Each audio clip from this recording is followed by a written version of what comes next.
जय रामाधणी। तो मित्रों आज આપણે सवार में खेतरे આવી ગયા હતા। तो જુઓ ખેતરનો કુદરતી નજારો, કેટલું સુંદર વાતાવરણ છે મિત્રો। ને આજે કામ આપણે એરંડા કાપવાનું કરીએ છીએ।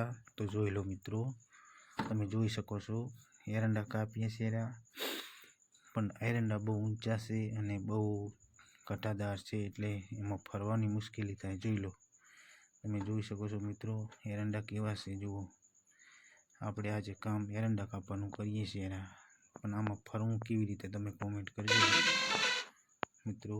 જોઈ શકો છો, તમે જોઈ શકો છો। અને હવે આપણે રોટલા ખાવાનો ટાઈમ થઈ ગયો છે, તો ખેતરમાં રોટલા ખાવા બેસી ગયા છીએ આપણે, અને દાળ અને ભાત બનાવેલા છે મિત્રો। ખેતરની જમવાની જ કંઈક અલગ મોજ હોય છે મિત્રો। જોઈ લો,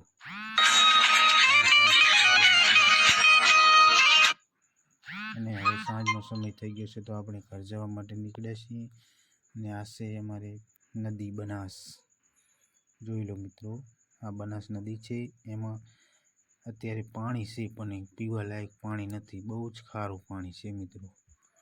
આ પાણી અમારે સવાર સાંજ ઉતરવું પડે છે। સવારમાં ઠંડુ પણ હોય છે, અને ફાઇનલી આપણે ગામમાં પૂકી ગયા છીએ। આ છે અમારા ઘર જવાનો રસ્તો। આપણે આ છે અમારા ઘર જવા માટે રસ્તો મિત્રો, તમે જોઈ શકો છો। અને ફાઇનલી આપણે ઘરે પહોંચી જવા આવ્યા છીએ, તમે જોઈ શકો છો વિડીયોમાં। આજનો અમારો વ્લોગ કેવો લાગ્યો, સારો લાગ્યો હોય તો કોમેન્ટ કરજો, અને ફોલો કરવાનું તો ભૂલતા જ નહીં મિત્રો। આ છે મારી ભેંસ ગુડ્ડી।